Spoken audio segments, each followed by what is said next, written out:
வணக்கம். புது புது அர்த்தங்கள் நிகழ்ச்சிக்கு வரவேற்கிறோம். இன்றைய நிகழ்ச்சியில் பத்திரிகையாளர் திரு ஐயநாதன் அவர்களும் ஓய்வு பெற்ற ஐஏஎஸ் அதிகாரி திரு பாலச்சந்திரன் அவர்களும் பங்கேற்கிறாங்க. வணக்கம். இரண்டாவது நாளாக வங்கிகளில் கூட்டம், ஏடிஎம்கள் செயல்படாததால் மக்கள் அவதி அப்படின்னு இருக்கு.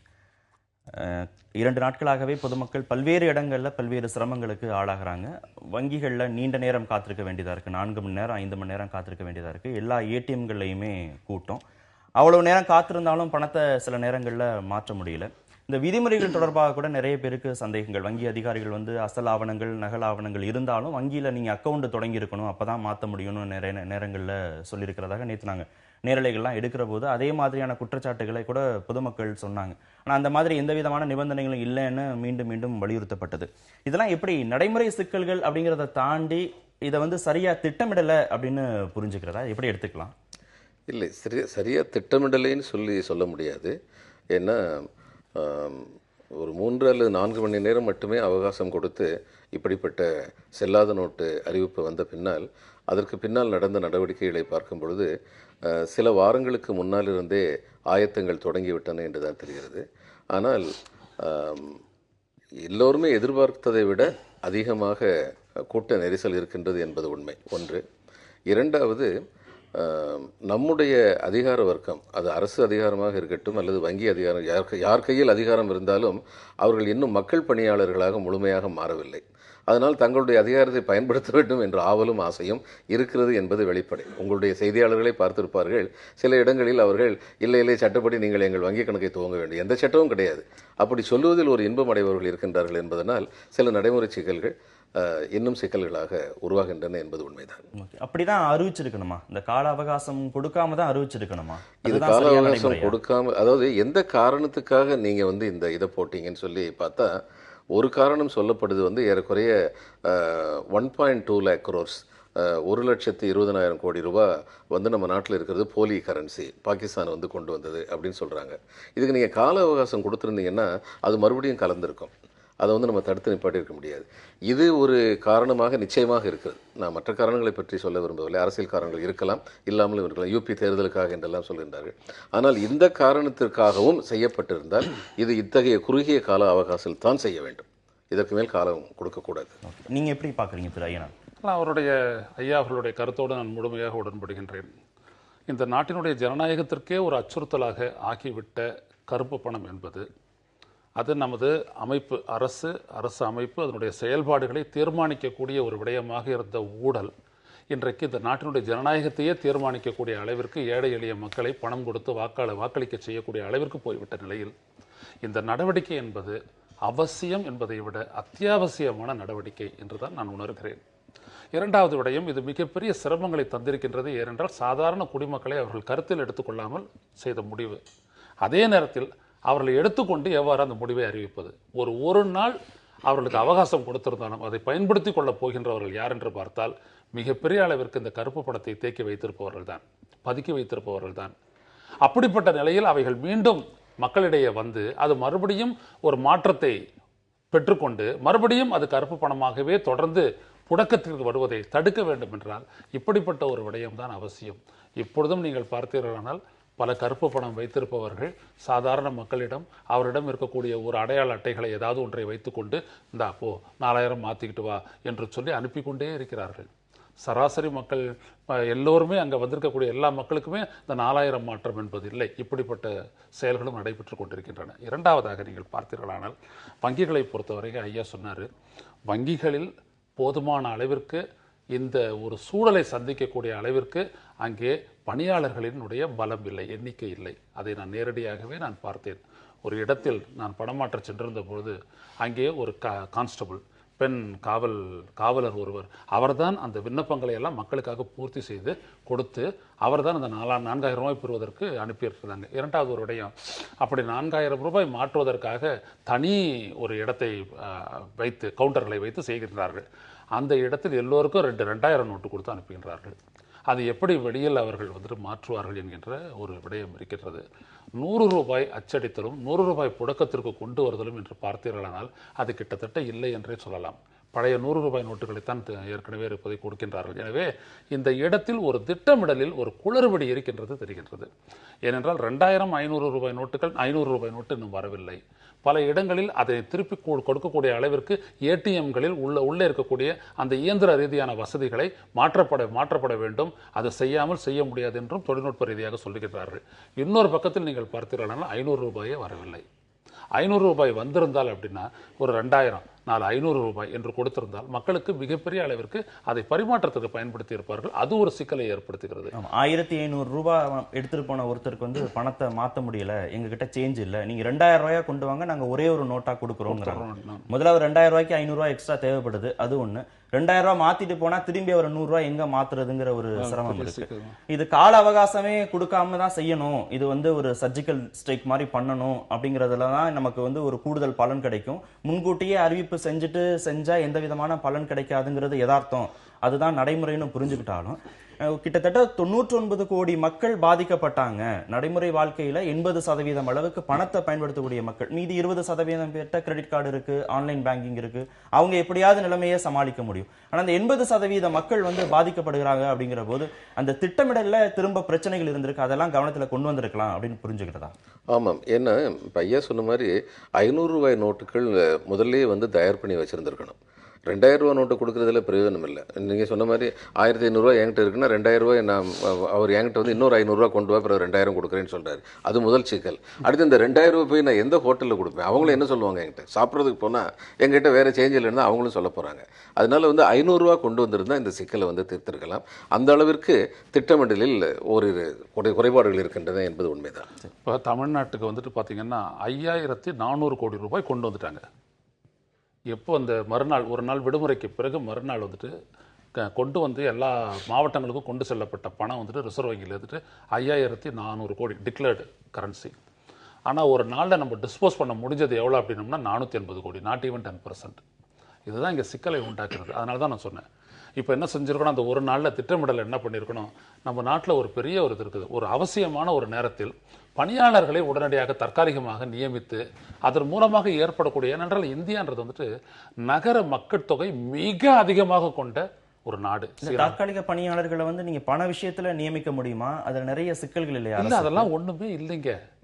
நீங்க நல்லா படிச்சவங்க, ரொம்ப தகுதி பெற்றவங்க, பல முறை பேங்கிங் எக்ஸாமினேஷன் எழுதிட்டு காத்துக்கிட்டு இருக்கிறவங்க, முடிவுக்காக காத்துட்டு இருக்கிறவங்க, அவங்களெல்லாம் வந்துட்டு நீங்க பாத்தீங்கன்னா 2 மணி நேரத்துல நீங்க தயார் பண்ணலாம். ஒரு பிரச்சனையுமே இல்லை. எல்லாத்தையுமே நம்ம சாதிக்க முடியும். அந்த சுச்சுவேஷனை நீங்க டீல் பண்றதுக்கு 3 கவுண்டர் வச்சிருக்கிறீங்க.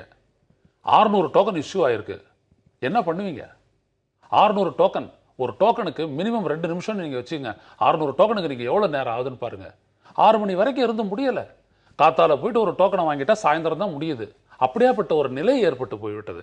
அப்ப இது என்ன, எந்த இடத்துல இதை சரி பண்ணணும் அப்படின்னோம்னா, ஒரு வங்கி அதை பண்ணியிருக்கணும். அவங்களுடைய ஹெட் ஆஃபீஸில் இருக்க மற்ற நிர்வாக ரீதியான இடத்துல இருக்கக்கூடிய அந்த ஊழியர்கள் எல்லாம் இந்த இடத்துக்கு கொண்டு வந்துட்டு இருக்கணும்.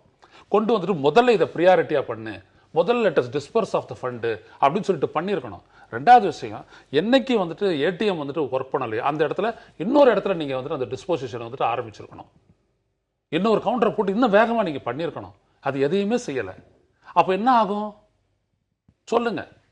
நல்லா எந்த செக்கும் கொடுத்து பணத்தை எடுக்கல, நேரா போயிட்டு வித்ட்ராயல் ஃபார்ம் கொடுத்துட்டு தான் நான் பணத்தை எடுத்தேன். அப்ப அந்த மாதிரி ஒரு விஷயத்தை செய்யுங்க அப்படின்னு சொல்லியிருந்தா இன்னைக்கு வந்துட்டு ஏடிஎம்ல இவ்வளவு பேர் வந்து காத்துட்டு இருக்க வேண்டிய அவசியம். அரசு நடைமுறையில அதுக்கான வாய்ப்பு இருக்கா? தற்காலிக பணியாளர்கள் போட்டு பணத்தை விநியோகம் பண்ண முடியும் அப்படிங்கிறது? அவங்க அரசு பணியாளர்கள் இல்லையே, அவங்க வந்து வங்கியுடைய பணியாளர்கள் தானே. இல்ல, சார் சொல்ற மாதிரி பேங்க் எக்ஸாமுக்கு படிக்கக்கூடியவர்கள் அவங்கள வந்து ஒரு வாரத்துக்கோ இல்ல ஒரு மாதத்துக்கோ டெபுடேஷன்ல எடுத்துக்கிட்டு அந்த மாதிரி பண்ண முடியுமா? தற்காலிகமா நியமனம் செஞ்சு பணம் முக்கியமான பணிகளை செய்ய முடியும். பேங்க் எக்ஸாம் எழுதினவங்கன்னு இல்லை, நீங்க வந்து படித்தவர்கள், விவரம் தெரிந்தவர்கள். இப்போ என்னுடைய பையன் வந்து ஃபர்ஸ்ட் பிகாம் படிச்சுக்கிட்டு இருந்தாரு.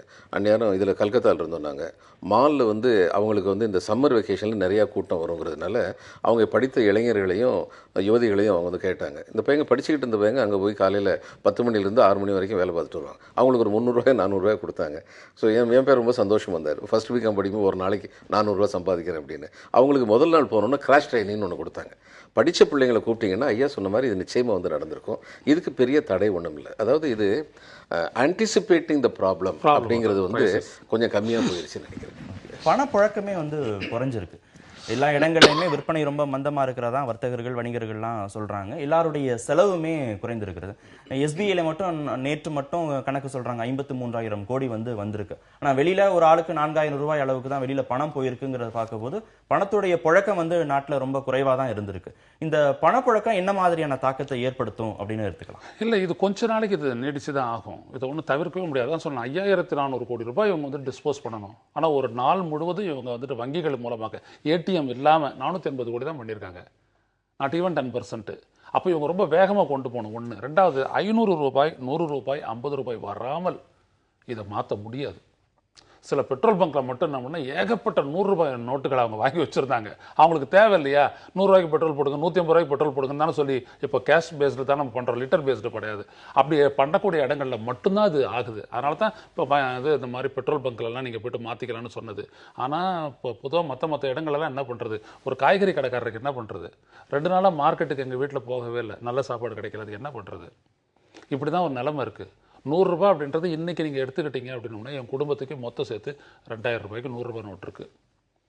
மற்ற ஏன்னா 8,000 ரூபா மாற்றினா 3 2,000 ரூபா நோட்டை கொடுத்துட்டாங்க. நான் என்ன பண்ணுறது? அதை எங்கே எடுத்து போய் மாற்றுறது?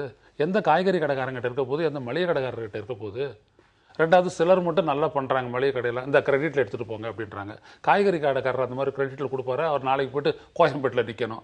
இந்த மாதிரி யதார்த்த சிக்கல்களை எல்லாம் இவர்கள் யோசித்திருக்க வேணும். இதுக்கு அரசு தேவையில்லை, நிர்வாகமே செய்யலாம்.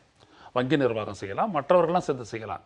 எப்பொழுதுமே நீங்கள் பார்த்தீங்க அப்படின்னம்னா சஸ்பென்ஸில் எதுக்கு இவ்வளோ ஃபண்டு கொடுக்குறாங்க? நீ வச்சுக்க, ஏதாவது ஒரு கண்டின்ஜென்சி ஃபண்டுன்னு அதுக்கு இன்னொரு பேர், அந்த கண்டின்ஜென்சிக்கு நீ பயன்படுத்து அப்படின்னு. பயன்படுத்தலாமே. ஒரு கான்ஸ்டபிள், பெண் கான்ஸ்டபிள் உட்காந்துட்டு ஒரு நாள் முழுவதும் நின்னபடியே எழுதி ஃபார்மை ஃபில்அப் பண்ணிட்டு இருக்கிறாங்க. நான் 3 முறையை வங்கிக்கு போய் நான் பார்க்குறேன். அவங்களுக்கு என்ன சம்பளத்துக்கு வந்தாங்க? அவங்க பாதுகாப்பு கொடுக்க வந்தாங்க. அவங்க அவ்வளோ தூரம் அந்த வேலையை செய்கிறாங்க. அப்போ நீங்கள் அந்த இடத்துல ஒரு எம்ப்ளாய்மெண்ட்டில் பதிவு செஞ்ச ஒருத்தனை வச்சு செஞ்சுருந்தீங்க அப்படின்னோம்னா அவனுக்கு என்ன தரப்போறீங்க? ஒரு நாளைக்கு 600 ரூபா கொடுங்க, அவர் அதை செஞ்சுட்டு போவார். அப்போ மக்களுக்கு என்ன ஆயிடுதுன்னா எல்லாத்தையும் செஞ்சு கொடுக்க அங்கே நிர்வாகத்தில் வசதிகள் இருக்கு அப்படின்றதான் அவங்களுக்கு தேவை. காலதாமத்தை குறைக்க முடியும். இன்னொன்று நம்பிக்கையை ஊட்ட வேண்டும். இப்போ நேற்று கொடுத்த அந்த விளம்பரம்ன்றது ரொம்ப முக்கியம். அவசரப்படாதீர்கள், நீங்கள் மெதுவாக பணத்தை செலுத்தலாம் அப்படின்னு சொல்லிட்டு எல்லார்கிட்டையும் சொல்லிட்டதுக்கு பிற்பாடு தான் ஒரு நிம்மதியாச்சு. அதுக்கப்புறம் யார் யார் வீட்டு பெண்கள், மனைவி, அப்புறம் தொழிலாளர்கள், அப்புறம் இந்த மாதிரி தனியாக சின்ன சில்லறை வியாபாரம் செய்கிறவங்கலாம் 2.5 லட்சம் நீங்கள் எடுத்தாந்து நீங்கள் போட்டிங்கன்னா மெதுவாக போடுங்க. 30ஆம் தேதி வரைக்கும் எந்த விதமான அந்த இன்ஃபர்மேஷனே அனுப்ப மாட்டாங்க, இன்கம் டேக்ஸும் உங்களுக்கு எந்த விதமான கேள்வியும் வராதுன்னு ஒரு விளம்பரம் கொடுத்தாங்க. அது ஓரளவுக்கு மக்களை ஆசுவாசப்படுத்தியிருக்குது. ஏன்னா மக்கள் சராசரி மக்கள் சேவிங்ஸில் வச்சிருக்கிறாங்க. அவங்களுடைய சேவிங்ஸ் எடுத்துட்டு போயிட்டு எங்கேயும் போட முடியாது நாட்டில், அது ஒரு தனி விவாதம். அதனால அவங்க வச்சிருக்கிறாங்க இல்லைங்களா அந்த ஃபண்டை, அந்த பணத்தை என்ன பண்றது அப்படின்ற ஒரு பதட்டம் உண்டாக்கி இருக்கு. இல்லை, இது சாதாரண மக்களுக்கான பதற்றத்தை குறைச்சிருக்கு. 2.5 லட்சம் வரைக்கும் நாங்கள் எந்த விதமான நோட்டீஸ் அனுப்ப மாட்டோம்னு. ஆனால் அந்த மாதிரி தகவலை வெளிப்படையா சொல்றது எப்படி? நீங்க இந்த மாதிரி பணம் நீங்க டெபாசிட் பண்ணுகிற போது அபராதம் விதிக்கப்படும்லாம் அரசு சொல்லுகிற போது உடனே பல்கா ரயில்வே டிக்கெட் புக்கிங் நடக்குது, விடிய நகைக்கடைகளில் விற்பனைகள்லாம் நடக்குது. சில இடங்கள்ல கடனே கொடுக்குறாங்க. அந்த பணத்தை கொடுத்து நீங்க உங்களுடைய கடன்லாம் அடைச்சிருங்க, நீங்க அதுக்கப்புறமா கொடுங்கன்னு சில இடங்கள்ல கொடுத்ததாக செய்திகள் வருது. அப்ப புது வழிகளை இவங்க தவறு செய்வதற்கு கண்டுபிடிக்கிறாங்க அப்படின்னு பார்க்கலதா? அப்படி எடுத்துக்கலாம். ஆமா, அதாவது திருடர் கலைஞர், காவலர் திறனாய்வாளர் தான். கலை பிறந்ததுக்கு அப்புறம் தான் திறனாய்வு வரும். பொதுவாக சட்டத்தை மீறினதுக்கு அப்புறம் தான் சட்டமீறல் நடந்திருக்குன்னு பார்த்து அதுக்கு தகுந்த நடவடிக்கைகள் எடுப்பாங்க. எந்தெந்த வழியிலலாம் சட்டத்தை மீறுவாங்கங்கிற புத்திசாலித்தனம் நம்ம நாட்டில் ரொம்ப இருக்கிறது. அது நடந்ததுக்கு அப்புறம் தான் தெரியுது இப்படியும் பண்ணுவாங்களோ.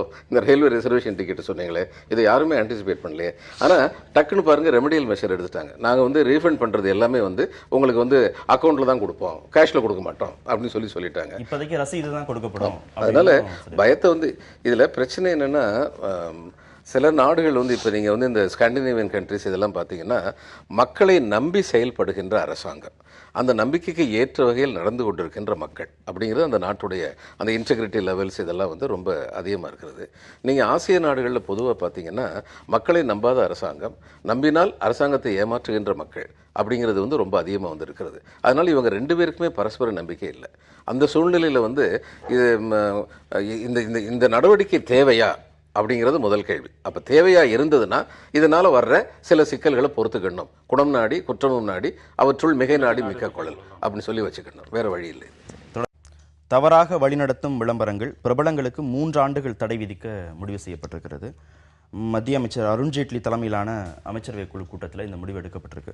முன்னாடி 5 ஆண்டுகள் அவங்களுக்கு சிறை தண்டனை விதிக்கலாம், கிட்டத்தட்ட 50 லட்சம் ரூபாய் வரைக்கும் அபராதம் விதிக்கலாம்னு சொல்லப்பட்டது. இப்போ 3 ஆண்டு தடை விதிக்கலாம் அப்படின்னு அவங்க முடிவு செஞ்சிருக்கிறாங்க. அது தொழில்முறை தடையா இல்ல விளம்பரங்கள்ல நடிப்பதற்கான தடையாங்கிற குறித்த அந்த அந்த அந்த விஷயம் எதுவும் இல்லை. இது எப்படி எடுத்துக்கிறது? இல்லை, அநேகமாக விளம்பரங்களில் நடிக்கிறதுக்கு தடையாக தான் இது இருக்கும்னு நினைக்கிறேன். ஏன்னா தொழில்முறை தடையை அவங்க போட முடியாது.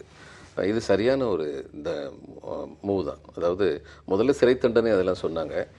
சில சமயங்களில் இப்போ நான் ஒரு பிரபல நடிகராக இருந்து என்கிட்ட ஒரு விளம்பரத்துக்குன்னு ஒருத்தங்க வரும்பொழுது எனக்கு நடிப்பு மட்டும்தான் தெரியும். அதனுடைய ப்ராடக்டுடைய எல்லா விதமான முக்கியமான விஷயங்களும் எனக்கு தெரியாது. சாதகம் பாதகம் தெரியாதுங்கிறதுனால தெரியாமல் கூட நான் விளம்பரத்தில் நடிச்சிருக்கலாம். ஆனால் தெரியாமல் நடிச்சிருந்தாலும் அதனால் சமுதாயத்துக்கு பாதகம் ஏற்படும் போது அதுக்கான பொறுப்பை நான் ஏற்றுக்கணும்.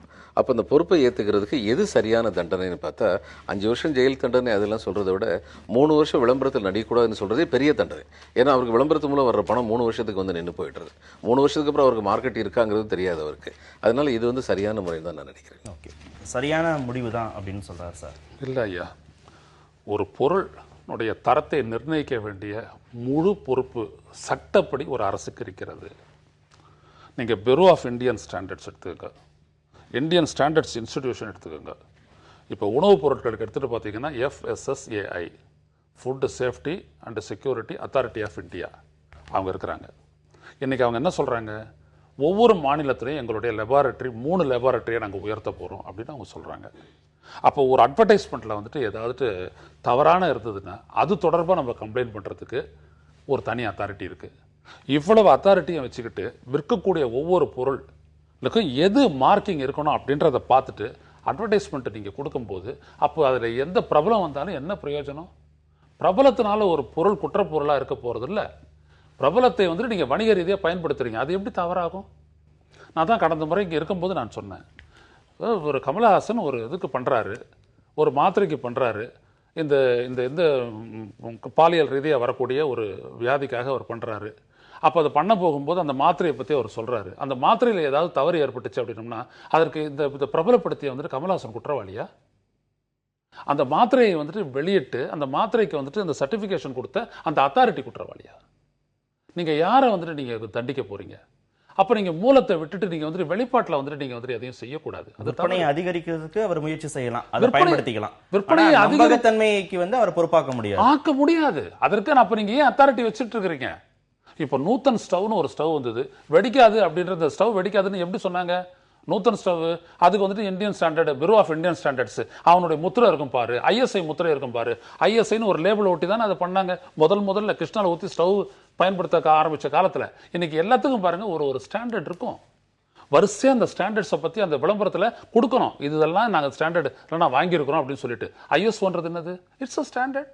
அப்போ அந்த ஸ்டாண்டர்டில் குறை ஏற்பட்டதுன்னா நீங்கள் ஏன் விளம்பரத்தை கொடுக்கக்கூடிய நடிக்கக்கூடிய கலைஞர்களை நீங்கள் பண்ணுறீங்க? அது ரொம்ப ரொம்ப தவறு. அவர்களை பொறுத்த வரைக்கும் என்ன அப்படின்னோம்னா அவங்களுக்கு அந்த ஒப்பந்தம் ரீதியான அந்த விடயங்களில் தான் அவங்களை கட்டுப்படுத்தக்கூடிய ஒரு பொருளுடைய தரத்துக்கு அவர்களை பொறுப்பாக்குவது என்பது அரசு தனது பொறுப்பை தட்டி கழிக்கிறது என்பதுதான் பொருள். ஏன்னா சில விஷயங்களில் இந்த ISI ஸ்டாண்டர்ட் இருக்கிற விஷயங்கள் நீங்கள் சொல்கிறது நான் முழு உடன்பாடு எடுத்துக்கிறேன்.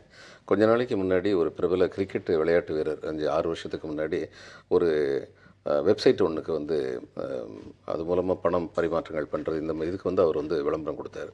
கடைசியில் அவங்க ரொம்ப கீழே போய்ட்டு அந்த கம்பெனி கவிழ்ந்து போயிடுச்சு. அப்போ இந்த மாதிரி விஷயங்களில் இதிலெல்லாம் அரசுடைய அங்கீகாரம் பெற தேவையில்லாத நிலையில் உள்ள கம்பெனிகளுக்கு இவங்க விளம்பரம் கொடுக்குறாங்களோ அதில் இவங்க முகத்துக்காக வேண்டி அந்த விளம்பரத்தை மக்கள் ஏற்றுக்கிறாங்க. அப்போ இதில் அரசு மேலே குறை சொல்ல முடியாத அளவுக்கு சில கம்பெனிகள் ஃபங்க்ஷன் இன்றைக்கும் பண்ண முடியும்னா அரசு அங்கீகாரம் இல்லாமல் சில கம்பெனிகள் ஃபங்க்ஷன் பண்ண முடியும். அந்த வார்த்தை எப்படி எடுத்துக்கிறது? அரசுடைய அங்கீகாரம் இல்லாமல் இன்னைக்கு நான் ஒரு வெப்சைட் ஆரம்பிக்கிறேன், மைண்ட் ட்ரீன்னு ஒன்று ஆரம்பிக்கிறேன். அந்த மைண்ட் ட்ரீயில் சில ஃபங்க்ஷன்ஸ் இருக்குன்னு சொல்கிறேன். இதுக்கு இந்த ஃபங்க்ஷன்ஸ் இருக்குன்னு சொல்கிறத நம்பி இவங்க சாதாரணமாக நான் இப்போ நீங்கள் அதில் அந்த மைண்ட் ட்ரீயில் பார்ட்டிசிபேட் பண்ணுறதுக்கு முன்னாடி 1000 தடவை யோசிப்பீங்க. ஆனால் அதில் ஒரு பெரிய கிரிக்கெட் விளையாட்டு வீரரோ அல்லது ஒரு சினிமா நடிகரோ நின்று சொன்னாங்கன்னா ஜனங்களுக்கு ஒரு நம்பகத்தன்மை ஏற்படுது. அதனால அவங்க அதில் போய் செய்கிறாங்க.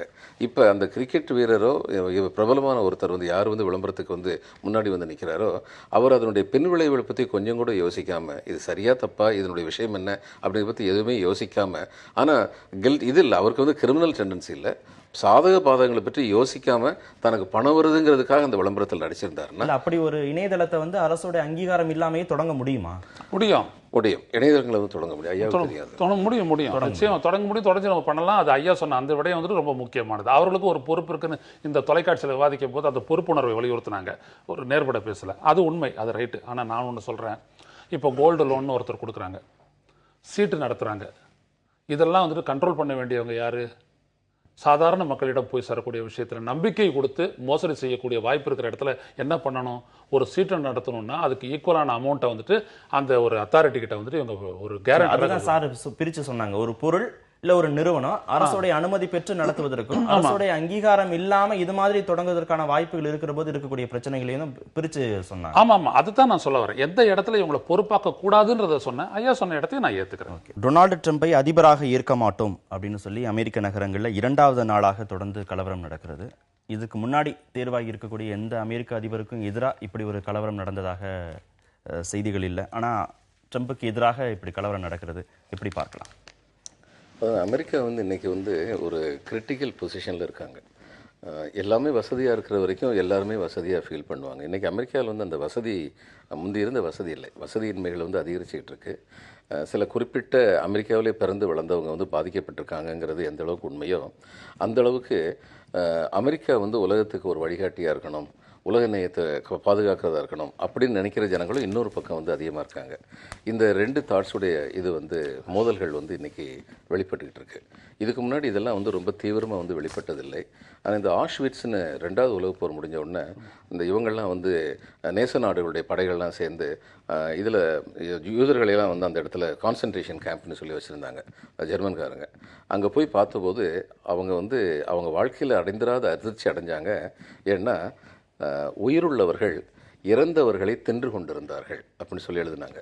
அதுக்கப்புறம் அதை பார்த்த ஒருத்தர் வந்து எழுதினாரு, நாகரிகம் என்பது தோலளவிற்கு மட்டும்தான், it is only skin deep. கொஞ்சம் வந்து ஸ்கின்னை கிழிச்சிட்டோம்னா நம்முடைய விகாரங்கள் வந்து வெளிப்படுது அப்படின்னாரு. அமெரிக்காவில் இந்த மாதிரியான விகாரங்கள் வந்து வெளிப்படுற ஒரு தருணமாக வந்து இப்போ நான் பார்க்குறேன். இது வந்து நல்லதுக்கும் கெட்டதுக்கும் நடக்கிற போராட்டங்கிறத விட 2 விதமான தாட் ப்ராசஸுக்கு வந்து போராட்டங்கள் வந்து அங்கே ஆரம்பிக்குது. இவங்க வந்து இது மாதிரி தீவிரமாக தங்களுடைய எதிர்ப்புணர்வை காட்டலைன்னா நாளைக்கு இவர் தேர்தலுக்கு முன்னாடி சொன்னது அத்தனையுமே செஞ்சார்னா அமெரிக்காவுக்குன்னு இருக்கிற தனித்தன்மை போயிடும் அப்படிங்கிற ஒரு ஆதங்கத்துடைய வெளிப்பாடை தான் இதை பார்க்கணும். சரி, இந்த வாதம் சரினா 8 வருஷமா இருந்த ஒபாமா ஆட்சியை மாற்றணும் அப்படிங்கிறதுலேயே தான் இவங்க வந்து ட்ரம்பை தேர்ந்தெடுத்திருக்கிறாங்கன்னு நம்ம பார்க்கலாம். அப்போ இப்போ ஆதரவுங்கிறது வந்து மனதளவுல மாறி அது வாக்குகளா மாறி இருக்கு. இங்கேயும் ஆட்சி மாற்றத்தை எதிர்பார்த்திருக்கிறாங்கன்னு தானே புரிஞ்சுக்க வேண்டியதா இருக்கு. அதாவது ட்ரம்பை வந்து ஆதரிச்சவங்க வந்து poor middle class native Americans. இப்போ அவங்க இந்த போராட்டத்தில் ஈடுபடல. இந்த போராட்டத்தில் ஈடுபடுறவங்க வந்து ஜனநாயக உணர்வுள்ளது தங்களுக்கு இருக்க நம்பிக்கையை வந்து வெளிப்படையாக தெரிவிக்கிறவங்க. இப்படிப்பட்ட ஒருத்தர் வந்து ஜனாதிபதியாக வரும்பொழுது அமெரிக்காவுக்குன்னு இருக்கிற தனித்தன்மை போயிருங்கிற பயத்தில் உள்ளவங்க இவங்கெல்லாம் இந்த போராட்டத்தில் ஈடுபடுறாங்க அப்படின்னு நினைக்கிறேன் நான். நீங்கள் எப்படி? ஆமாம், அதுதான் ஐயா சொன்ன அந்த 2வது முக்கியமான ஒரு இடம் என்னன்னீங்கன்னா, அமெரிக்காவில் ஏற்படக்கூடிய பொருளாதார ரீதியாக மேற்கொள்ளப்பட்ட நடவடிக்கைகள் அங்கே வாழக்கூடிய கடைநிலை பணியாளர்கள், உழைப்பாளர்கள் இவர்களுக்கெல்லாம் வந்துட்டு பயனளிப்பதாக இல்லை. அவர்களுடைய வேலை வாய்ப்பை பறிக்கக்கூடியதாக இருந்தது. இன்னொன்று நீங்கள் பார்த்தீங்கன்னா, எது இந்தியா நாளைக்கு சந்திக்க போதோ அன்னைக்கு அதை வந்துட்டு இன்றைக்கி அமெரிக்கா சந்திச்சுட்டு வருது. அது என்னென்னா ஜாப்லெஸ் க்ரோத். பொருளாதார வளர்ச்சி இருக்கும், ஆனால் வேலைவாய்ப்பு பெருகலை. அப்படி வேலைவாய்ப்பு பெருகாத பட்சத்தில் வெளிநாடுகள்லேருந்து வர்றவங்களுக்கு வந்துட்டு அந்த வேலைவாய்ப்பை எங்களுடைய வேலைவாய்ப்பை தட்டு பறிச்சுட்டு போகிறாங்க அப்படின்ற ஒரு எண்ணம் பரவலாக அந்த நாட்டினுடைய பூர்வீக குடிமக்கள் என்று சொல்லக்கூடியவர்களிடையே கடுமையாக இருக்குது. அதனுடைய வெளிப்பாடு தான் ட்ரம்ப் வந்துட்டு இவ்வளோ பெரிய வெற்றியை பெற்றது. சமநிலை வாக்குகளாக இருந்தாலும் கூட அதிகமான மாகாணங்களில் வெற்றி பெற்ற எலக்ட்ரல் காலேஜில் வெற்றி பெற்றதுனால அவர் வந்துட்டு ஆயிட்டார்.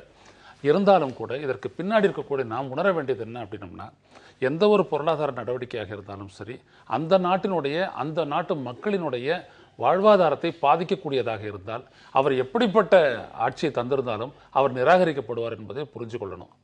எது பிரெக்சிட்டுக்கு காரணமாக இருந்ததோ அதே தான் இன்னைக்கு ட்ரம்ப்னுடைய வெற்றிக்கும் காரணமாக இருக்குது. பிரெக்சிட்டினுடைய முக்கியமான விடை என்ன?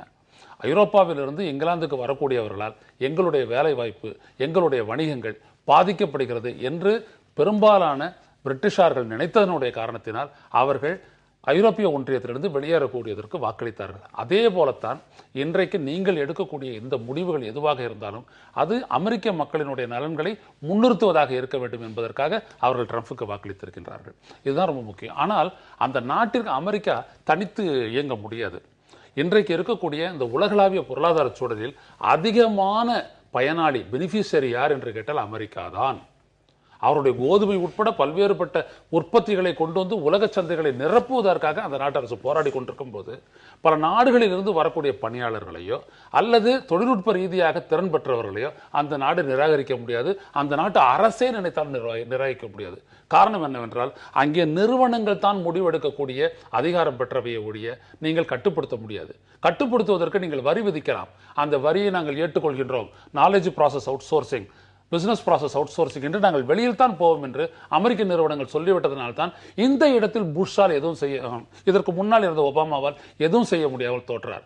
அந்த நிலையை ட்ரம்பால் எப்படி மாற்ற முடியும் என்று நாம் பொறுத்திருந்து தான் பார்க்கணும். அரசுக்கு எந்த அதிகாரமும் இல்லை. ஆமா, பெருசா அவங்க அதிகபட்சம் நீங்க வரி விதிக்கலாம், அவ்வளவுதான். வெளியில இருந்து நீங்க பண்றீங்களா, அதுக்கு வரியை போட்டுக்கோ. எப்படி பார்த்தாலும் என்னோட பெனிஃபிட்டை தான் நான் பார்ப்பேன். அவங்களுடைய முதல் அவுட்லுக்கு என்ன ப்ராஃபிட், அதைத்தான் அவங்க பார்ப்பாங்க. பெருநிறுவனங்களை பொறுத்த வரைக்கும் பெருநிறுவனங்களால் கண்ட்ரோல் பண்ணக்கூடிய ஒரு கேபிட்டலிஸ்ட் டெமோக்ரஸி தான் வந்துட்டு அமெரிக்கன் டெமோக்ரஸி. எனவே அந்த இடத்தில் இவரால் பெரிய அளவிற்கு மாற்றத்தை கொண்டு வர இயலாது என்பது. யூரோப்பியன் யூனியன்ல இருந்து பிரிட்டன் வெளியேறும் போது சொன்னக்கூடிய காரணம் அதே மாதிரி இப்ப அமெரிக்கான்னு அவர் வந்து ட்ரம்ப் தன்னுடைய நாடுன்னு முன்னிறுத்துறது. அதே மாதிரி இங்க தமிழகத்துல கூட முணுமுணுப்புகள்லாம் இருக்கு. வடகிழக்கு மாநிலங்கள்லேருந்து வராங்க, வட மாநிலங்கள்லேருந்து அதிகம் வராங்க, பக்கத்து மாநிலங்கள்ல இருந்து இங்க வந்து வேலை வாய்ப்புக்கு அதிகமாக வர்றாங்க அப்படின்னு. இப்போ நாடு இல்லை மாநிலங்கள் அப்படின்னு வருகிற போது கொஞ்சம் இந்த ஒரு குறுகிய மனப்பான்மை, ஒரு குறுகிய சித்தாந்த அடிப்படையில் அவங்க செயல்படுறாங்க அப்படின்னு எடுத்துக்கிறதா, இல்லை தன்னுடைய மாநிலங்களையோ தன்னுடைய நாட்டையோ வளர்ச்சி பாதையில் முன்னிறுத்துவதற்கு இந்த மாதிரியான கோஷங்கள்லாம் தேவை அப்படின்னு புரிஞ்சுக்கலாமா? அதாவது நீங்கள் தமிழ்நாட்டில் வந்து வடகிழக்கு மாநிலங்கள்லேருந்து வர்றவங்களை எதிர்த்து இவங்க வந்து இன்றைக்கி வந்து ஒரு உணர்வு வருதுங்கிற நிஜம்தான். ஆனால் வடகிழக்குலேருந்து ஏன் வர்றாங்க? சொந்த நாட்டில் சொந்த மாநிலத்தில் உள்ளவங்க வேலை செய்ய மாட்டேங்கிறாங்க. ஏன்னா எல்லாமே வந்து ஜனங்களுக்கு வந்து இலவசமாக கொடுக்குறேன்னு சொல்லி ஆரம்பிச்சுட்டு அவங்க எதுக்கு அங்கே போய் வேலை பார்க்கணும்? கட்டிட தொழிலாளர்கள் ஒரு காலத்தில் வந்து சென்னையில் இருந்தும் நம்முடைய வட மாவட்டங்களில் இருந்து தான் பெங்களூருக்கு வந்துக்கிட்டு இருந்தாங்க. இன்றைக்கி வந்து பெங்களூருக்கு வர்ற கட்டிட தொழிலாளர்கள் தமிழர் கட்டிட தொழிலாளர்கள் கிடையாது. தமிழ்நாட்டிலே கட்டட தொழிலாளர்கள் வந்து நம்ம பீகார்லேருந்து யூபியிலேருந்து கொண்டு வர்றோம். அப்போ இந்த வாதம் வந்து ஒரு வீணான ஒரு வாதம். நான் வேலை செய்ய மாட்டேன், வேலை செய்ய வர்றவனை பற்றி ஏதாவது விதண்டாவாதம் பேசுவேங்கிறது வீணான வாதம். ஆனால் இன்னொன்று இருக்கிறது. இங்கே வந்து தொழில் தொடங்க வர்ற முனைவர்கள் வந்து வெளியூர்லேருந்து வருவாங்க. இங்கேருந்து வர்ற வருமானங்கள் பெரும்பகுதி வந்து வெளி மாநிலங்களுக்கு எடுத்து செல்லப்படும். அப்படின்னா ஒரு குறுகிய காலகட்டத்துக்கு நீண்ட கால கண்ணோட்டத்தில் பார்த்தீங்கன்னா இம்பாவரிஷ்மெண்ட், வறுமை வந்து பெரிய அளவில் நம்முடைய இது வளங்கள் வந்து போகிறதுனால நடக்கும். இதை புரிஞ்சுக்கிட்ட தமிழ்நாட்டுடைய தொழில் முனைவர்கள் இவங்களாம் எங்களுடைய தொழிலுக்கு வந்து பாதுகாப்பு கொடுக்கணும் அப்படிங்கிறதுக்காக ஆரம்பிக்கிறதுல வந்து நிறைய வந்து பொருள் இருக்கிறது. அப்போ அவங்களுக்கு வந்து நீங்கள் வந்து எங்களுக்கு எல்லாமே இருக்கிறது, ஆனால் அதிகாரப்பூர்வமாக எங்களுக்கு ஆதரவு இல்லை. அந்த ஆதரவு நீங்கள் கொடுத்தீங்கன்னா நாங்களும் வந்து அவங்களுக்கு அளவுக்கு காம்படிஷனோடு நாங்கள் வந்து இதில் ஈடுபட முடியும்னு நினச்சாங்கன்னா அதுக்கு ஓரளவு பாதுகாப்பு கொடுக்க வேண்டிய தேவை இருக்கிறது. இன்னொன்று இன்றைக்கி அமெரிக்காவில் நடக்கிறது வந்து என்னென்னா, ஐயா ரொம்ப சரியாக சொன்னாங்க, அது இந்தியாவிலும் இப்போ கொஞ்சம் கொஞ்சம் வந்துக்கிட்டு இருக்கிறது. கேபிட்டலிஸ்ட், அதாவது பொருள் படைத்தவர்கள் வந்து அதிகாரம் படைத்தவர்களாகவும் உண்மையான அதிகாரத்தை கொண்டவர்களாகவும் அங்கே ஆகிவிட்டார்கள். அதனால் ரொம்ப நாள் அப்படித்தான் நடந்துக்கிட்டு இருந்தது. அது எந்த அளவுக்கு வந்து டாலரேட் பண்ணப்படும் அப்படின்னா, இதனால் சாதாரண ஜனங்களுக்கு பாதிப்பு இல்லாத வரைக்கும் இது வந்து டாலரேட் பண்ணப்படும், சகிச்சுக்குவாங்க. ஆனால் குரோத் வித் அன்எம்ப்ளாய்மெண்ட் அப்படின்னு சொல்லி இங்கே ரொம்ப நாளாக நடந்துக்கிட்டு இருந்தது. இப்போ ரொம்ப அதிக அளவில் இப்போ நடக்க ஆரம்பிச்சிருக்கு. அது அமெரிக்காவில் வந்து இப்போ தான் அவங்க வந்து உணர ஆரம்பிச்சிருக்காங்க. என்னுடைய நாட்டில் வந்து எனக்கு வந்து வேலை பார்க்க முடியல, எனக்கு வேலை கிடைக்கல. ஏன் அவங்களுக்கு வேலை கிடைக்கலன்னா, இன்றைக்கி இந்தியாவிலேருந்து போகிற ஒருத்தருக்கு டிசிஎஸ்லேருந்து கூட்டு போய் கான்ட்ராக்ட் லேபர் மாதிரி கொண்டு வர்றாங்க, இன்ஃபோசிஸ்லேருந்து கொண்டு போகிறாங்கன்னா, அமெரிக்காவில் உள்ளவங்க வந்து எஸ்எஸ்எல்சி +2 படித்தவங்க வந்து இங்கே உள்ள பிடெக் படித்த என்ஜினியரை விட அதே வேலையை செய்கிறதுக்கு அவங்களுக்கு 3 மடங்குலேருந்து 5 மடங்கு சம்பளம் கொடுக்க வேண்டியிருக்கு. அப்போ இங்குள்ள முதலாளி என்ன நினைக்கிறாங்க, எனக்கு வந்து லாபம் ஜாஸ்தியாக இருக்கணும், அவங்கள கூப்பிட்டு வந்தால் கம்மியான முறையில் நான் வந்து அவங்களுக்கு சம்பளத்தை கொடுத்து என் வேலையை முடிச்சுக்குவேன் அப்படின்னு நினைக்கிறாங்க. இந்த முதலாளிகள் தான் அங்கே அமெரிக்காவில் வந்து பொருளாதார கொள்கை மட்டும் இல்லை, அரசியல் கொள்கையை நிர்ணயம் பண்ணுறாங்க. அதான் ரொம்ப சொன்ன விஷயங்கள், குடியேற்ற விதிகளில் நாங்கள் மாற்றங்கள் கொண்டு வர போகிறோம், மெக்சிகோவுக்கும் இதுக்கும் சுவர் எழுப்ப போகிறோம் அப்படிங்கிற சொன்ன அந்த மாதிரியான வாசகங்கள் வந்து பிரச்சார வாசகங்கள் மட்டும் எடுத்துக்கலாமா? அது நடைமுறைக்கு கொண்டுட்டு வரவே முடியாதுன்னு இது புரிஞ்சு. நடைமுறை கொண்டு வர முடியாதுங்க. அதாவது எங்க வந்து தேவைகள் இருக்கோ, இப்ப அமெரிக்காக்காரங்க எந்த வேலையை செய்யறதுக்கு தயாரா இல்லையோ அந்த வேலையை யாராவது செய்யணுமே. இப்ப மெக்சிகோல இருந்து வர்றவங்க அந்த வேலையை செய்யறதுக்கு ரெடியா இருக்காங்க. அப்ப அந்த வேலையை வந்து அப்ப அமெரிக்காவை வந்து ஒரு அழுக்கு பிடிச்ச ஒரு தேசம் ஆயிரும். அங்க வந்து குக் பண்றதுக்கு ஆள்லாம் போய் சமையல் பண்றதுக்கு ஆள்லாம் போயிடுவாங்க. இதுதான் நிதர்சனம். அதனால இதெல்லாம் வந்து தேர்தல் நேரத்தில் எல்லாமே பேசுறது எல்லா நாட்டிலையும் பேசுவாங்க. பாகிஸ்தான் மேல உடனடியா யுத்தம் புரியணுங்கிற அளவுக்கு பேசினவங்க எல்லாம் தேர்தல் முடிஞ்ச உடனே பாகிஸ்தான் அதிபரையும் கூப்பிட்டு வச்சு தான் விருந்து கொடுத்தாங்க. இது எல்லா ஊர்லயும் நடக்கிறது. ஒரு நாட்டை முதலீடு எப்படி வந்து வளர்ச்சி பாதையில கொண்டு போதோ அதே அளவுக்கு மனித வளமும் கொண்டு போகுதுங்கிற அடிப்படையில இந்த மனித வளம் சார்ந்துதான் வந்து தொழில் நிறுவனங்கள் முடிவெடுப்பாங்க. அப்ப தொழில் நிறுவனங்கள் எடுக்கக்கூடிய முடிவுக்கு அரசு வந்து செவிசாய்க்கணும். அப்ப பிரச்சார சமயங்கள்ல சொல்லக்கூடிய இந்த கோஷங்கள் எல்லாம் அடிபட்டு போகும். அதுதான் யதார்த்தம். அருமையா சொல்லிட்டீங்க கார்த்திக். இதுக்கு மேல சொல்றதுக்கு எதுவுமே இல்லை. மைக்ரேஷனுடைய அடிப்படை என்ன? நீர் பள்ளத்தை நோக்கி பாயும். முதலீடுகள் எங்கே அதற்கான வாய்ப்பு இருக்கிறதோ அங்கே செல்லும். தொழிலாளர்கள் தங்களுடைய திறனுக்கான வாய்ப்பு இருக்கக்கூடிய இடத்தை நாடுவார்கள். இது எல்லாம் ஒன்னோட ஒன்று பின்னி பிணைந்தது. அதனால தான் இதுங்க வந்துட்டு சமூக பொருளாதார அரசியலை நிர்ணயிக்க சக்திகளாக ஆயிடும். நான் தான் எங்கள்கிட்ட சொன்னேன், ஏன்னா இங்கே தமிழ்நாட்டில் இந்த ஒரு கோஷம் இருக்குன்னு நீங்கள் அவருக்கு அந்த கேள்வி வச்சுங்க. ஒருவேளை எனக்கு வச்சுருந்தீங்கன்னா ரொம்ப பொறுத்துக்கூடியதாக இருக்கும். ஒருபோதும் தொழிலாளர்களுக்கு நீங்கள் தடை விதிக்க முடியாது. அப்படி பார்த்தோம்னா நம்ம குஜராத்தில் பணியாற்றுறோமே, அங்கே நீங்கள் வந்துட்டு சூரத் பட்டணத்தில் இருக்கக்கூடிய நிறைய தொழிலாளர்கள் 3 லட்சம் பேர் நம்பால் இருக்காங்க, தமிழர் இருக்கானே. இன்றைக்கி வந்துட்டு இதில் நிரம்பி ஒழிகிறவங்க யார்? மத்திய கிழக்காசிய நாடுகளில், துபாய் உள்ளிட்ட நாடுகளில் தமிழனும் மலையாளியும் தான் அங்கே ரொம்ப அதிகம். அப்படியெல்லாம் பார்க்க முடியாது. உலகத்தினுடைய எல்லைகள் பாஸ்போர்ட்டால் மட்டும்தான் நிர்ணயிக்கப்பட்டிருக்குதே ஒழிய மற்றபடி எதனாலும் நிர்ணயிக்க முடியாது. H1B விசாவை எடுத்துக்கோங்க, L1 விசாவை எடுத்துக்கோங்க. அதில் எவ்வளவோ நெருக்கடிகள் வந்த போதும் கூட ஒபாமாவால் அதை செயல்படுத்த முடியாததற்கு காரணம், நாலேஜ் என்பது எங்கிருந்து வர வேண்டுமோ, திறன் எங்கிருந்து வர வேண்டுமோ அந்த இடத்தை நோக்கி எங்களுடைய தொழிலை கொண்டு செல்வோம் என்று அமெரிக்காவினுடைய பெருநிறுவனங்கள் சொல்லிவிட்டன. இரண்டாவது விடயம், எந்த ஒரு நாடும் இன்னைக்கு இருக்கக்கூடிய இந்த வேர்ல்டு ட்ரேட் ஆர்கனைசேஷன் WTO என்று வந்துவிட்ட பிறகு பொருட்கள் மட்டுமல்ல, அந்த பொருட்களுக்கு எந்த வணிகம் செய்கிறார்களோ அது underlying principle they must have to adhere to. Underlying principle என்ன? திறந்து விடு, let that be free. Product எந்த இடத்துக்கு தேவைப்படுதோ அந்த இடத்துக்கு அது போகணும். அந்த இடத்துக்கு வரக்கூடிய ப்ராடக்ட் தரம் வாய்ந்ததா இருக்கா இல்லையான்னு நீ நிர்ணயிச்சு தடுக்கலாம். சரி, அதனாலதான் இப்ப நீங்க வந்து சார் சொன்னதை நீங்க எப்படி பாக்குறீங்க? நீங்க மனித வளம் ஒரு இடத்துல இருந்து இன்னொரு இடத்துக்கு மைக்ரேட் ஆகி அங்க வருகிற போது இருக்கிற பிரச்சனையை விட இங்க இருந்து வளம் போகுது இல்லையா? முதலீட்டாளர்கள் வந்து வளம் கொண்டு போகிற போதுதான் இந்த முணுமுணுப்பு இங்க அதிகமாகுது. ஆமா, அதை நீங்க எப்படி பாக்க? அதுதான் இங்க கடைபிடிக்கக்கூடிய சுரண்டல் கொள்கைன்னு சொல்றேன். இப்ப சுரண்ட கொள்கைன்னு நம்ம பேச இருக்கிறோமே, இங்கே இருக்கக்கூடிய வளத்தை எடுத்து கையாளும் பொழுது அந்த வளத்தினுடைய பெரும் பலன் இங்கே கிடைக்கணும். ஆனா நீங்க என்ன சொல்றீங்க? வளத்திற்கும் வளர்ச்சிக்கும் ஆதாரமா இருக்கக்கூடிய இயற்கை வளங்களை எந்த விதமான கேள்வி முறையும் இல்லாத நீ எக்ஸ்ப்ளாய்ட் பண்ணலாம்னு சொல்லி கொடுக்கறத தான் இந்த நாட்டினுடைய சுரங்க கொள்கையை நம்ம எதிர்க்கின்றோம். அதனாலதான் அந்த கோல் பிளாக்ஸ் அனைத்தையும் வந்துட்டு ஏன் உச்சநீதிமன்றம் கேன்சல் பண்ணிச்சு? ஏன் வந்துட்டு அந்த தென்கொரிய நிறுவனத்திற்கு வந்துட்டு ஒரிசால இருந்து நீங்க வெளியேறுங்கன்னு உச்சநீதிமன்றம் உத்தரவிட்டது? அடிப்படையில் அந்த இடத்துல எடுக்கக்கூடிய அந்த வளங்களை எடுப்பதனால் அந்த பகுதி மக்களுக்கு எந்த பலனும் இல்லை, இந்த நாட்டிற்கு எந்த பலனும் இல்லை, இந்த நாட்டினுடைய தொழிற்சாலைகளுக்கு எந்த பலனும் இல்லைன்னு சொல்லும் போது அந்த கொள்கை தவறானது என்ற முடிவுக்கு வர்றோம். அப்ப இந்த மாதிரி ஒண்ணு வரும்பொழுது எல்லா நேரமும் இங்க இருக்கிற அனைத்து பேர் போயிட்டு வெளிநாட்டை வேலை தேட முடியுமா? எல்லா நேரமும் ஒட்டுமொத்த வடகிழக்கு மாநிலங்கள் இருக்கிறவங்க அனைத்து பேரும் தமிழ்நாட்டுக்கு கேரளாவுக்கு வந்து வேலை தேடிட முடியுமா? ஓரளவுக்கு நம்ம அப்சர்வ் பண்ணலாம், மற்றபடி என்கின்ற கிரைசிஸ் ஏற்படும். அப்போ நீங்க பாத்தீங்கன்னா இந்த வளத்தை எவ்வாறு எடுத்து கையாள்கிறோம் என்பதனை கொள்கை வகுப்பு இருக்கு இல்லைங்களா, இதுல தான் வந்துட்டு ஒரு நாட்டினுடைய அரசு அதனுடைய புத்தி திறனை நேர்மையாக பயன்படுத்த வேண்டும். இந்த இடத்துல நீங்க எங்க வேணாலும் எடுத்துட்டு போ, வித்துக்கோ அப்படின்னு சொல்லிட்டு அதே வளத்தை வந்துட்டு நீங்க இம்போர்ட் பண்றீங்க. இன்னைக்கு அயன் ஒரு இம்போர்ட் பண்ணலாமா? நம்ம ஏத்துக்குவீங்களா? நீங்க இன்னைக்கு என்ன சொல்லியிருக்கிறாங்க? இதற்கு பிறகு எந்த மின்சார மாநில மின் நிறுவனங்களும் நிலக்கரியை அயல் நாடுகளில் இருந்து இறக்குமதிக்கு தடை விதிக்க போறோம்னு இந்தியா யோசிக்குது. ஏன் யோசிக்கிறீங்க? 7 கோடி டன் வெட்டி எடுக்கப்பட்ட நிலக்கரி சுரங்கங்களில் தங்கி கிடக்கின்றது. ஆனால் மின் நிலையங்களில் நிலக்கரி பற்றாக்குறையின் காரணமாக நிறுத்தப்பட்டிருந்தது. இப்படிப்பட்ட குளறுபடிகள் ஏற்பட்டிருக்கக்கூடியது நாட்டில். அந்த மாதிரி பிரச்சனை அமெரிக்காவில் இல்ல. மனித வளம் வந்துதான் மைக்ரேட் ஆகி போய் வேலை செய்யறாங்களே தவிர அங்க இருக்கக்கூடியவர்களுக்கான ஊதிய உயர்வுங்கிறது இந்த 2008ஆம் ஆண்டுக்கு பிறகு 2% தான் சொல்றாங்க. இப்பதான் 2.5% அளவுக்கு வந்து கொடுக்குறாங்க. இதுல பிரச்சனை இருக்கு. ஆனா வளம் வந்து வெளியில போகுதுங்கிற பிரச்சனை வந்து அமெரிக்கா இல்லை, அதே சமயம் பேலன்சிங் ஆஃப் ஃபேக்டர்னு ஒன்று இருக்கு. இந்த ப்ரீடேட்டார் ப்ரே பேலன்ஸ்னு சொல்லி பயாலஜியில் சொல்லுவாங்க. இன்னைக்கு இவங்க பெருமுதலாளிகள் வந்து என்ன பார்ப்பாங்கன்னா, தனக்கு வந்து இப்போ இது லாபம் வந்து எவ்வளவு அதிகரிக்கணுமோ அவ்வளோ தூரத்துக்கு அதிகரிக்கணும். அது ஒன்று. அப்போ திறமை எங்கே இருந்தாலும் அது வந்து பள்ளங்களை நோக்கி நீர் போயிற மாதிரி போய்கிட்டே இருக்கும் அப்படிங்கிறது உண்மை. ஆனால் இவங்க இவ்வளோ தூரத்துக்கு அங்கே போகும் பொழுது அந்த நேட்டிவ் அமெரிக்கன்ஸுக்கு வந்து வேலைவாய்ப்புகள் வந்து பறிக்கப்படுகின்றன, அவர்களுக்கு வந்து வாழ்வு ஆதாரம் பறிக்கப்படுகின்றது அப்படிங்கிற நிலைமை வரும்போது, இது அமெரிக்காவில் ரொம்ப நாள் அந்த நிலைமை இல்லாமல் இருந்தது. ஆனால் அந்த நிலைமை இன்றைக்கி அது வந்துகிட்டு இருக்கு. அந்த நிலைமை வரும்பொழுது அப்போ அவங்களுக்குன்னு சில ப்ரொடெக்ஷன் கொடுத்தான் தீரணும், இல்லைன்னா சோஷியல் இன்ட்ரெஸ்ட் வரும். இல்லை, மனிதவள சார்ந்த பிரச்சனை மட்டும் அவங்களுக்கு இல்லை. கடந்த 2008க்கு அப்புறம் 15% அளவுக்கு உற்பத்தி துறையிலேயே அவங்க வந்து மிகப்பெரிய அளவில் தேக்க அடைஞ்சிருக்கிறாங்க. அப்போ அதுவும் அவங்களுக்கு பாதிப்பை ஏற்படுத்தும். அதாவது அந்த இது புரட்சி அலைகள் பொங்கி வருகையில் புல்லின் நுனியும் புதுமை சிலருக்கும் புல்லாங்குழலும் புரட்சி வெடிக்கும்னு சொல்லுவாங்க. ஒரு 4-5 பிரச்சனைகள் ஒரே நேரத்தில் வந்துருச்சுன்னா அந்த நேரத்தில் இப்படிப்பட்ட சமுதாய அமைதியின்மை வந்து ரொம்ப அதிகமாக போகும். அமெரிக்கா அந்த மாதிரியான ஒரு நிலையை நோக்கி போய்கிட்டு இருக்கு.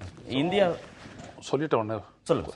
நோம் சாம்ஸ்கி வந்துட்டு எழுதினாரு, ஆட்டோமேஷன் அப்படின்ற ஒரு விடயம் வந்துட்டு என்ன அப்படின்னீங்கன்னா, ஒரு நாட்டினுடைய யதார்த்த நிலையை கருத்தில் கொண்டே ஆட்டோமேஷனை பண்ணணும்னாரு. நீங்கள் வந்துட்டு மாஸ் ப்ரொடக்ஷன் இருக்கிற இடத்துல நீங்கள் மெஷினரியை நீங்கள் அதிகமாக இன்வால்வ் பண்ணும்போது அந்த மாஸ் என்ன ஆகும்? இந்த தொழில் முன்னேற்றத்தை நம்பி கிராமத்திலிருந்து நகரத்திற்கு குடிபெயர்ந்து வந்த மக்கள் என்ன ஆவார்கள்? இங்கே ஒரு தற்கொலை விஷயம் வரும்போது நம்ம பேசணும்ல, நேர்பட பேசல. எதனால் நிகழ்ந்தது? நம்பிக்கையின்மை. நம்பிக்கையின்மை ஏன் ஏற்படுகிறது? வாய்ப்பில்லாமை, வாய்ப்பின்மை, நம்பிக்கையின்மை. நம்பிக்கையின்மை வரும்பொழுது, வாழ்வாதாரம் இல்லாத ஒரு நிலை ஏற்படும் பொழுது மனிதன் வந்துட்டு தற்கொலைக்கு தள்ளப்படுகின்றான். இதுதான் இங்கே ரொம்ப பெரிய கஷ்டம். இதுதான் இங்கே வந்துட்டு இங்கே சொல்கிறாங்க. இப்போ இங்கே ஒரு ஆட்டோமேஷனால் இந்தியாவில் இன்னும் ஒரு 3 ஆண்டுகளில் கிட்டத்தட்ட 65 விழுக்காடு வேலை இழப்பு ஏற்படும் என்கின்ற எச்சரிக்கை இங்கே வரக்கூடிய பொருளாதார நிதி பத்திரிகைகளில் வந்திருக்கின்றது. இதுதான் அமெரிக்காவில் நடந்துச்சு. அதான் நோம் சாம்ஸ்கி வந்துட்டு அதை வார்ன் பண்ணார். நீங்கள் என்னென்ன இன்னோவேஷன் நீங்கள் கொண்டு வரீங்களோ அது லேபர் ரீப்ளேஸ்மெண்ட் ஆகியிருக்கு. இது வந்துட்டு ஒரு கட்டத்தில் ஒரு கிரைசிஸ் ஏற்படும் சொல்லிட்டு அவர் 10 வருஷத்துக்கு முன்னாடி எழுதினாரு. அந்த புத்தகத்தெல்லாம் படித்தோம். அமெரிக்காவில் ஏன் படித்து அதெல்லாம் அவங்களுக்கு அறிவு வரலன்னு தெரியலை. இது ரொம்ப ரொம்ப முக்கியம். In any automation the suffering is mass production. இல்லை, அது உற்பத்தி துறையில் மட்டும்தானே நீங்கள் பண்ண முடியும். ஐடி போன்ற துறைகளில் நீங்கள் இந்த ஆட்டோமேஷனை கொண்டு வர முடியுமா? அதனால பெரிய அளவுக்கு அவங்களுக்கு என்ன லாபம் வந்துட போகுது? மிகப்பெரிய அளவில் பங்களிப்பு கொடுக்கறது மனித வளங்கள் மட்டும்தானே? இல்லைங்க, மனித வளம். அதாவது ஐடியில் வந்து இப்போ மனிதனுக்கு உடம்பு ஃபுல்லாக வந்து அவயங்கள் இருக்குது. மூளையை மட்டுமே வச்சுக்கிட்டு மற்ற அவயங்களுக்கு பதிலாக இன்னொரு ரீப்ளேஸ்மெண்ட் கொண்டு வந்துட்டோம்னா மற்ற அவயங்களுக்கு வந்து ஃபங்க்ஷன் இல்லாமல் போயிடுறது இல்லையா? அது மாதிரி இன்றைக்கி ஐடியிலேருந்து ப்ரோக்ராம் பண்ணுறது, டிவைஸ் பண்ணுறது, இதுக்கெல்லாம் வந்து நம்முடைய ஆட்கள் போகிறாங்க, அங்கே உள்ளவங்களும் செய்கிறாங்க. அடுத்து அதனுடைய மண்டேன் ஒர்க் இருக்குல்ல ஐடியில் வந்து, அந்த வேலைகள் எல்லாத்துக்குமே இன்றைக்கி வந்து ஐயா சொன்ன மாதிரி இதை மெஷின்ஸை வந்து கொண்டு வர ஆரம்பிச்சிட்டாங்க. They are replacing human beings. அதாவது பொருளாதாரத்தில் வந்து 2 விதமான கொள்கைகள் இருக்குது. ஒன்று வந்து growth oriented strategy, வளர்ச்சி வளர்ச்சி அப்படின்னு பேசுறது. இன்னொன்று ஹியூமன் நீட்ஸ் சென்டர்டு ஸ்ட்ராட்டஜி. இந்த growth oriented strategy மட்டும் வச்சு போய்கிட்டு இருக்கிறது. இன்றைக்கி அமெரிக்கா போயிருச்சு ரொம்ப தூரம், இந்தியாவும் அதுக்கு பின்னாடி ரொம்ப வேகமாக ஓடிக்கிட்டு இருக்கு. ஹியூமன் நீட் சென்டர்டை மட்டும் வச்சு பார்த்தோம்னா மற்ற நாட்டை விட நம்முடைய பொருளாதார வளர்ச்சி வந்து ரொம்ப தேங்கி போயிடும். அப்போ growth oriented மட்டும் வச்சு பார்த்தீங்கன்னா வேலையில்லா திண்டாட்டத்திலிருந்து ஆரம்பித்து சோஷியல் இன்ட்ரெஸ்ட் ஜாஸ்தியாயிரும். அப்போ ஒரு நல்ல அரசாங்கம், நேர்மையான அரசாங்கம் இந்த ரெண்டையும் கலந்த ஒரு கொள்கையை வந்து வச்சிருக்கணும். அப்படி வச்சிருக்கலன்னா இன்னைக்கு அமெரிக்காவுக்கு நடக்கிறது, அப்படி வச்சிருக்காதனால நடக்குது. நாளைக்கு நமக்கும் அது வந்து நடக்கிறதுக்கு வாய்ப்பு. இந்த இன்ட்ரெஸ்ட் திரும்பியும் இங்கேயும் கிரியேட் ஆகும். கண்டிப்பாக வரும். ஒரு வங்கியில் ஒரு ரோபோ எடுத்தாந்து வச்சு உங்களுடைய செய்தியில் காட்டினீங்க, அதுதான் என்கொயரிக்கெல்லாம் பதில் சொல்லுது. அப்போ ஒரு என்கொயரி அப்படின்ற ஒரு இடத்துல வந்துட்டு எல்லா வங்கிலையும் அந்த பொம்மையை எடுத்தாந்து நிறுத்திட்டீங்கன்னு வச்சுக்கோங்க. இந்த என்கொயரியில் இருக்கக்கூடிய ஒரு ஆளுக்கான வேலை வாய்ப்பு பறி போயிடுச்சிங்களா? அப்போது இது இந்தியா முழுவதும் இருக்கக்கூடிய பல லட்சக்கணக்கான வங்கிகளில் அந்த ஒரு ஊழியர் இருக்கிறார் இல்லையா, அந்த குறைதீர்ப்பாளர்ன்றவர், அவருக்கான வேலை வாய்ப்பு பறி போயிடும். 4000 மாத்துறதுக்கு கண்டிப்பாக வந்து நீங்கள் அக்கௌண்ட் ஓப்பன் பண்ணணும்னு சொல்லாதுல்ல? இல்லை, அது சொல்லாது. ஆனால் சொல்ல வச்சுட்டிங்கன்னா சொல்லிடும்ல. ப்ரோக்ராம் பண்ண வேண்டியது தான். ரொம்ப சிம்பிள். அதனால் இந்த நாட்டை பொறுத்த வரைக்கும் மகாத்மா காந்தி ஒன்று சொன்னார், we don't need mass production but production by masses அப்படின்னு. கீழே மார்க்ஸ் சிந்தனையாளர் எஸ்.என். நாகராஜன் இதை சொன்னார். இதை மட்டும் நீங்கள் கருத்தில் கொண்டு நீங்கள் நாட்டினுடைய வளர்ச்சியை யோசியுங்கள். நாட்டு mass production but the production by masses. இதைத்தான் வந்துட்டு காந்திய பொருளாதாரம் வலியுறுத்துச்சு. நம்ம நாட்டு அரசியல்வாதிகள் அதிலிருந்து பாடம் பெற வேணும். ஓகே, நிகழ்ச்சியில் பங்கேற்ற இருவருக்கும் மிக்க நன்றி. மீண்டும் சந்திப்போம். நன்றி, வணக்கம்.